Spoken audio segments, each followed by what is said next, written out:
We will try to give you some information, words, opinion, numbers, and statistics of beans all over the world. My distinguished panelists will give you some of different regions of the world, and we will start with Mr. Hugo Raji, who will talk about Canada, USA, and Mexico. Hugo, please. Let's go to the U.S. outlook. It's okay? Okay, there will be a 38% increase in dry edible bean seedings. Competition for another crops, limited planted area despite continuous strong demand and prices. USDA defends that planted area is expected to be higher in 13 of 18 states into the USA and the estimation program of dry beans. Idaho, Michigan, Minnesota, Nebraska, and North Dakota, the top producing states, are expected to have a higher area than last season. Traders thought that seedings will increase from 488,000 up to 680,000. So, as I explained, growing area will increase 30%. Production could be around 41%. Let's go to Canada. For dry edible beans, Canadian production has been growing rapidly through the late 90s and early 2000s, but growth has slowed and even reversed course in recent years, with several difficult beans production years in row playing a role. In addition, new varieties of soya beans have increased yields in Canada, so now soya beans are taking acreage from dry edible beans there as well. A trend we see repeatedly now.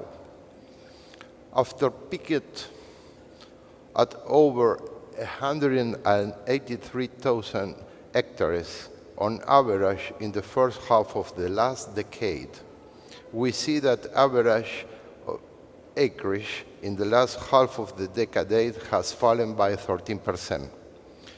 Projections for the first 5 years period in this decade call for further reduction in dry bean acreage. Production in 2011 fell dramatically to about 145,000 metric tons due to reducing acreage and very wet conditions, but is expected to rebound to over 200,000 metric tons in 2012. This, however, would still be about 15% less than 2010 crop.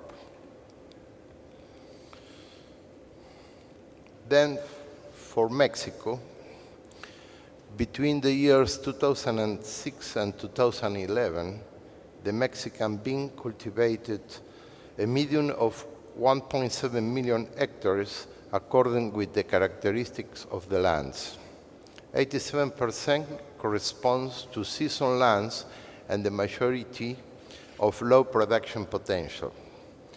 Historically, the national self-sufficiency has been maintained of this product, where the human consumption is about 1 million metric tons per year.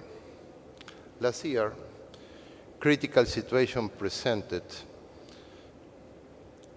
and affect the producer of bean in the main state of Zacatecas, Durango, Chihuahua, and Sinaloa. The first three of drought and the last one for frost. As we can see at the chart, we can find that the shortage, if we consider only the main production areas who represent 50% to 60% of the Mexican production, we, we see that we will have a shortage of about 300,000 metric tons. In 2011, the area planted has a reduction in 20%, the semester increase on 230%, and in consequence, the production dropped 53% in comparison with 2010. Given these circumstances, it is clear that is shortage on the additional national production. As I explained before, around 300,000 metric tons. With similar condition, last year Mexico imported beans from United States. However, 2011, the US was in a critical situation with the crop. The planted area had a reduction of 32% and the production in 38%, especially with black and pinto beans, which are the two most varieties consumed in Mexico. Hence, the number of exportation to Mexico has been limited, having a reduction of 41% in comparison with 2010. Before stage, the less world and national offer, the price of beans have bullished and in an extraordinary way. The price paid to the producer in USA has increased in almost 68%. Meanwhile, in Mexico, according with the information of the Secretary of Economy, the prices in the Central Abasto of DF has increased around 100% in January of 2011 to January 2012. With this scenario, Mexican government allowed importation out of NAFTA with a quota of no duties of about 150,000 metric tons. And now the country can import from Argentina, Bolivia, Peru, Colombia, and lately China.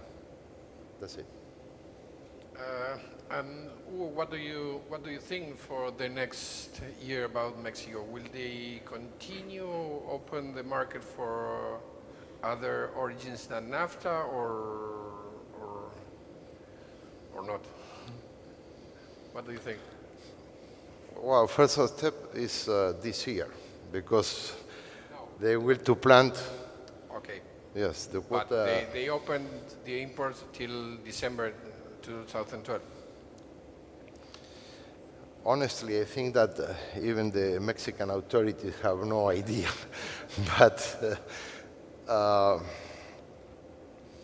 will depend of the weather condition, especially in Mexico. They have a drought problem up to now. So if we have a decent crop during October and November, that is the time they harvest in Mexico, probably if really the crop is bad, they will extend the quota for the next year. I hope so. Otherwise, the Mexican will need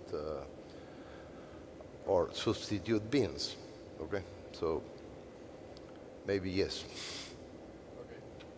Okay, thank you.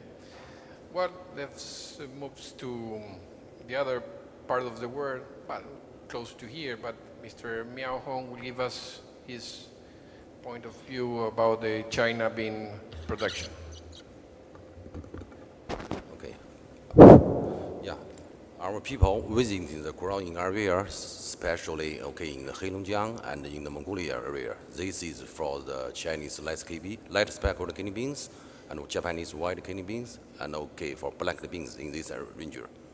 Okay, after our investigation, we found farmers no interest in to plant more beans this year, because we see except the light speckled kidney beans, because light speckled kidney beans the price FOB price touched to 1,450 to 1,500.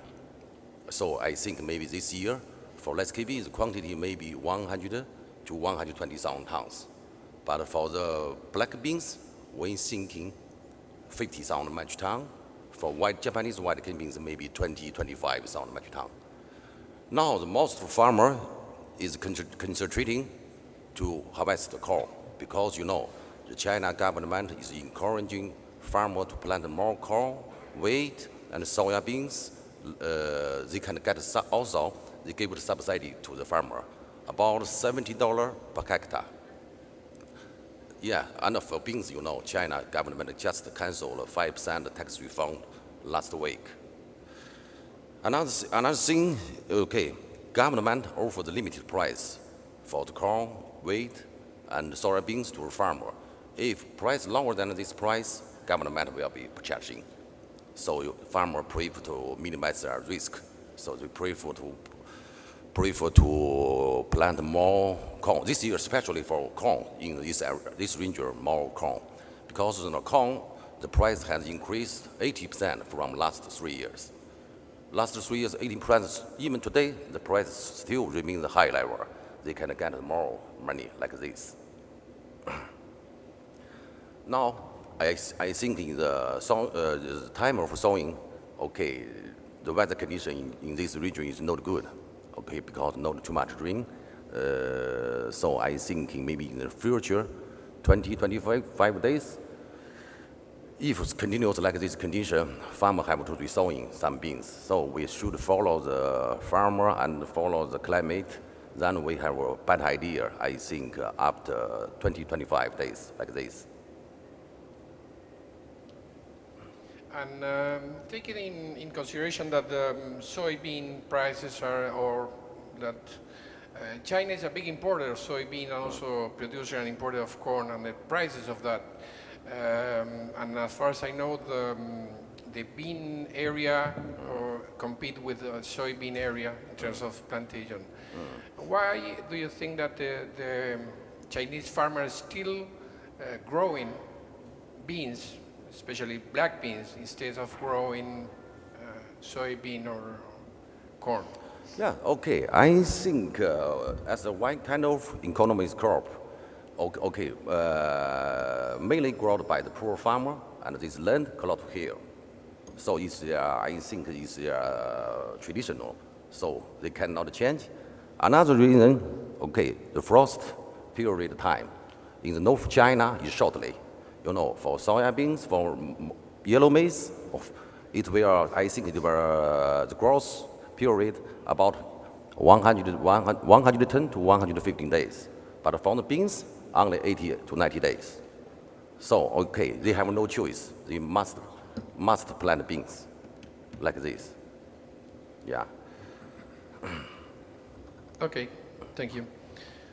Now, Sergio will give us information about Latin America.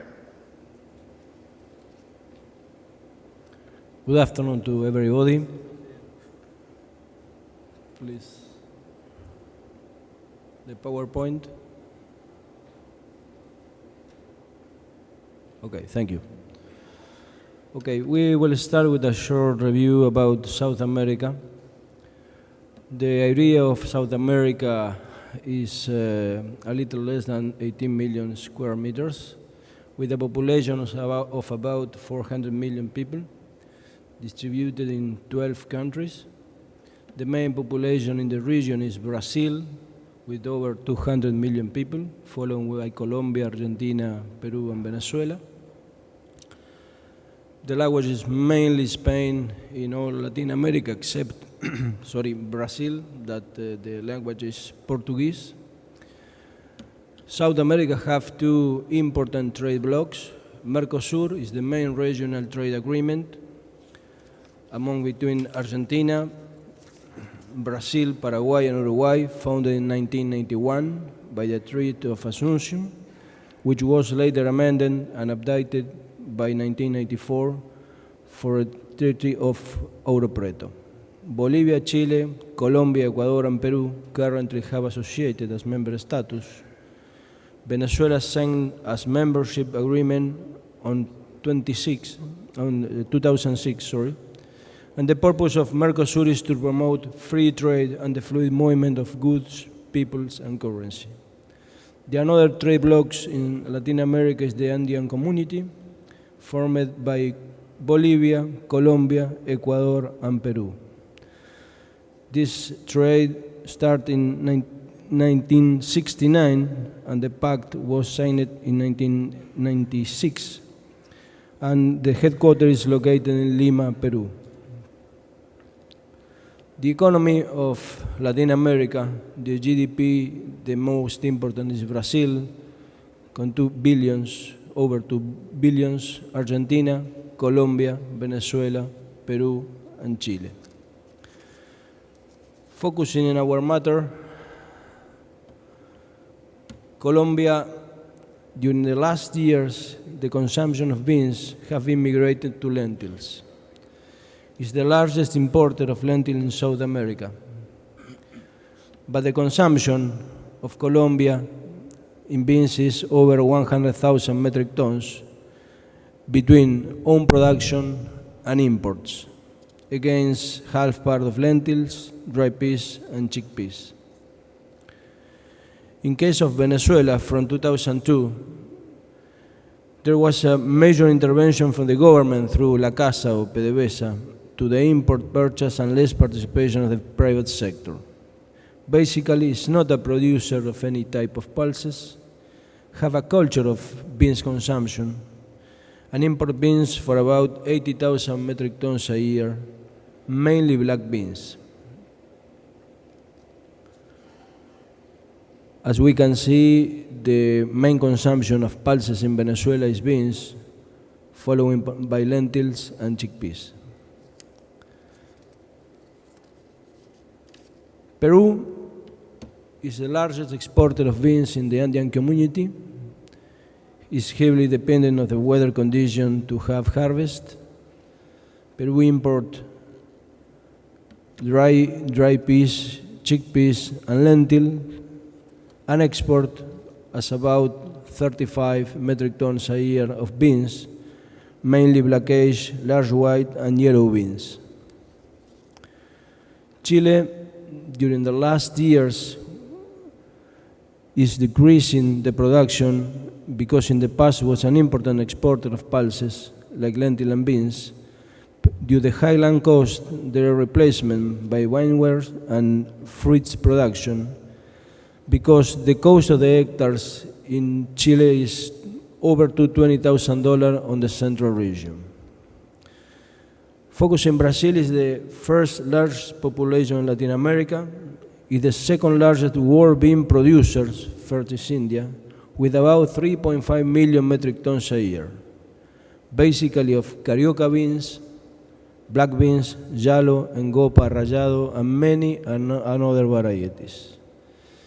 Is the first largest world consumer per capita of beans, more than 17 kilos per capita per year. Brazil import between 150 to 100 metric tons of beans a year, mainly from Argentina, and depend basically of their own production. Probably this year, Brazil will depend more and more to import basically from Argentina in case that Argentina have this production, because it's easy to see today a shortage of Brazil needs for the next 6 or 7 months. Complete South America, Argentina. This is not a consumer country, export practically all production. Could be considered the main Canadian competitor in Latin America. It's the main exporter of pulses, basically beans, in South America. Speaking alluvia beans, during the last 4 years, Argentina alluvia beans area production remained practically unchanged, between 120 to 130,000 hectares. This year, Argentina have planted about 125,000 hectares. That is an average of the last 4 years. Last 2011, Argentinian alluvia yield production was higher than normal, reaching between 130,000 hectares, about 170,000 metric ton exportable material, that practically all was already shipped up to now. The crop of 2012 yield estimation is significantly lower than 2011 reach, because 70% of the area planted in time suffered an important hydric stress due to lack of rain and will produce final losses. We estimate a yield of between 300 to 400 kilos per hectare less than the last crop, and the balance of 30% of the area was planted too late, basically during the first days of April until 10th of April, when the yields are lower than normal, and we have, in this case, an important and additional frost risk if any event occurs before middle of July. As summary, we see that the total alluvial bean exportable material that we predicted for this 2012 crop will be between 115 to 125,000 metric tons, again 170 produced and exported during 2011 year.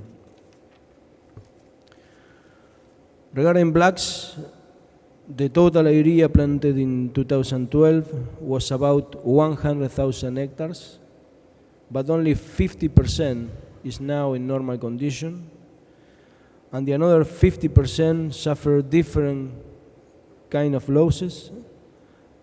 In any cases, the losses are total, and for sure,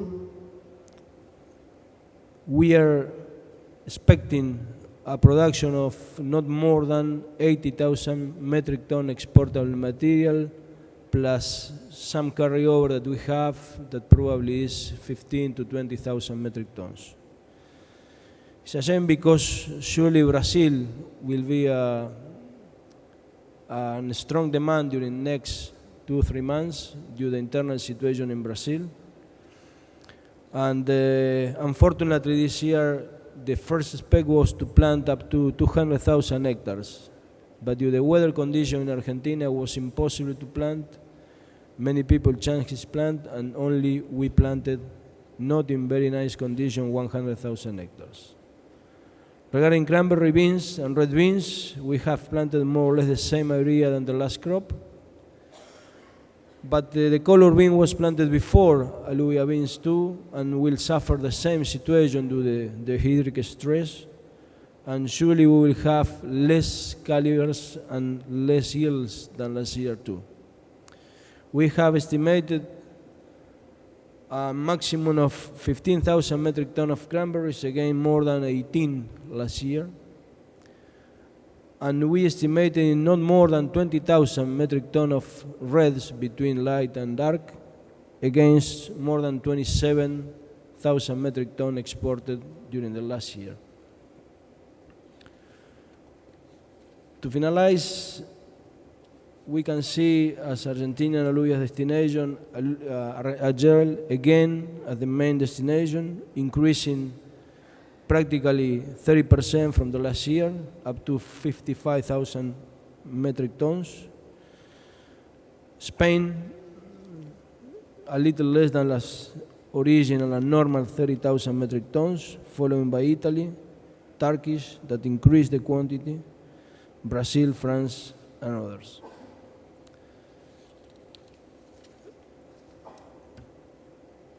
In case of blacks, actually explained before, the main destination for Argentina is Brazil, over 130,000 metric tons last year, Venezuela, and Cuba. And in case of cranberry beans, Italy, Spain, and Brazil are the main destination. And in case of red beans, Venezuela, Portugal, and Brazil again are the main destination of Argentina. Thank you very much. Sergio, in the opposite side of China, Brazil is a big producer and exporter of soybeans. It's the second largest of the world. How did this affect their bean production, considering that the prices of soybean are increasing the production of soybean? Sure that the current prices of commodities affect the Brazilian beans production, was affected in 2011 and affect again in 2012. Maybe in 2012 we will see a different picture due to some additional weather's problem in Brazil. But surely we will see the same picture in the next year if the condition of the commodity price will continue in the same way. Okay. And the other question will be that you mentioned that Argentina will practically sow the same areas last year. What do you think about that Argentina keeps the same area and other origins are reducing the other area? Why we are doing that? This is due to an internal situation in Argentina because in case of any country around the world, the prices that receive the farmer are the prices that the market pay.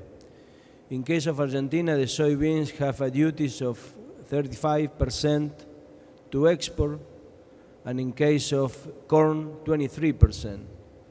And of course, this situation is very nice for the farmers that think in produce beans because the bean business finally is better business that produce soybeans or corn, even the current prices over $500 for the soybeans. No? Okay, thank you. At the end of each presentation, we will open to the floor for some other questions. Okay, now let's go to Marcos Cole, who will give us his point of view about Africa.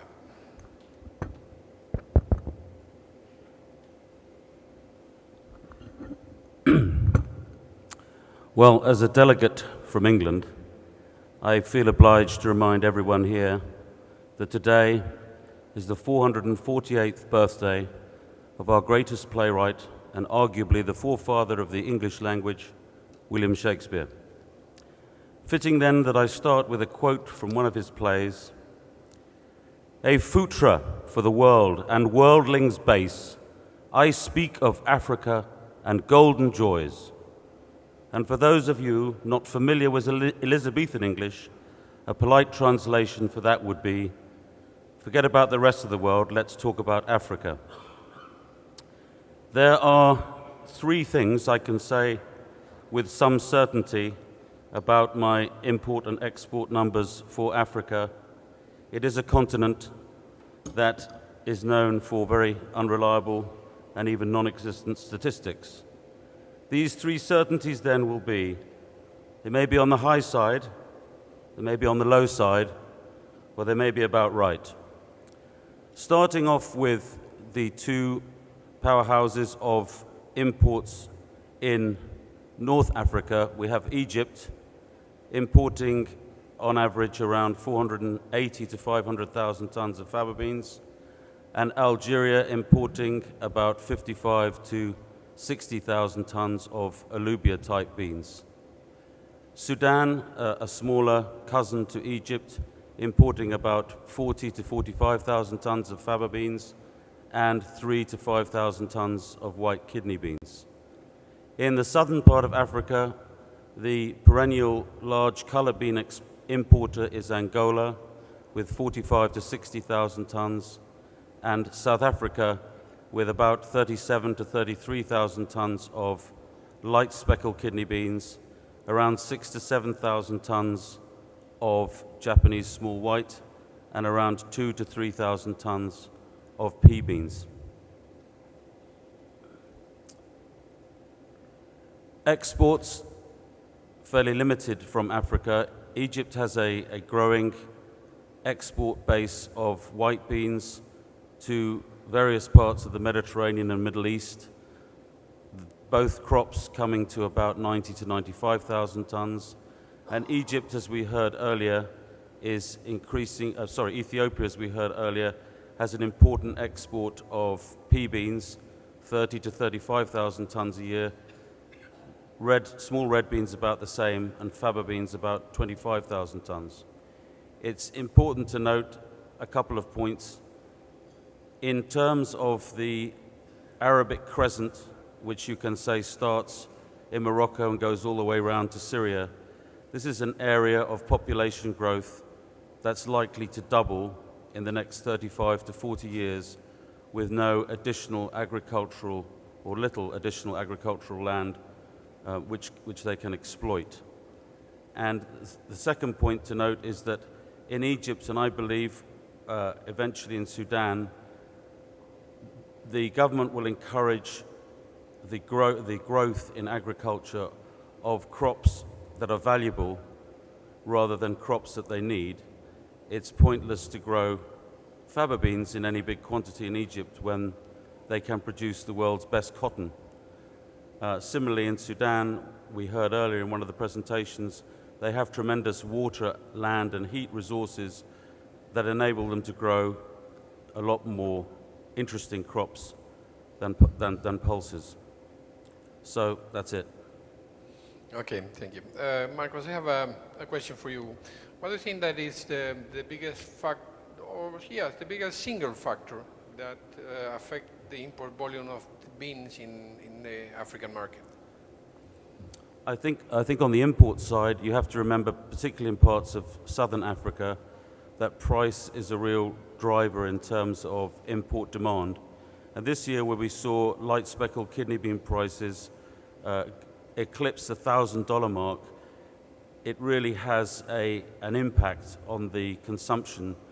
People have limited incomes in these areas, and they simply can't afford to pay a price, an international price that is beyond their budget. So I think price is probably a very important factor in this area. Thank you. Well, now, Alex, it's your turn to talk us about. First, I want to thank you third times because first I am proud to be considered as a specialist of beans even after 30 years old in the job. First time. The second thing, to speak about beans in Europe, it's a very easy and short presentation. And the third, it's better that will be the last one of these panelists because if I was the first, everybody will leave the floor before.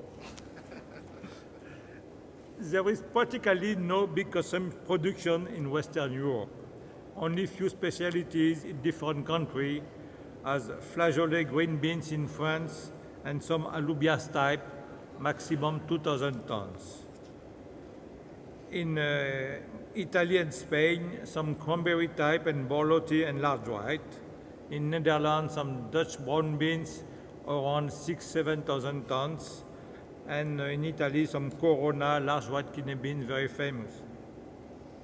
In Eastern Europe countries, there is some habits of production in Poland, Romania, Bulgaria, and Hungary, but no, they are importers. In the last 20 years, they were very big exporters. So Europe is practically inexistent about production, as they need to import 90% of their consumptions. Some words again about the habits of consumption. England, sure, pea beans from USA and Canada, sometimes in China, and dark white kidney most. France import 45,000 tons of beans, white and color, of different varieties. Great Northern from USA and Great Northern type from China. Alluvias from Argentina and China. We have to note, and we have seen that with Sergio's presentation, that the importation in France decreased this last year for 7,500 tons to 4,500 metric tons. So 3,000 tons diminution. And she has been replaced from alluvias type from China. And also a lot of pea beans from Ethiopia. Most of color beans are from China and Canada, with an increase of consumption of dark white kidney, with the famous chili con carne and salad with red beans. Spain and Italy, they import most of the beans from Argentina and China. Germany, Ethiopian pea beans, and Great Northern mostly. There is also a good variety of good consumption of special varieties in Portugal, as black eyes, and large white in Italy and Spain.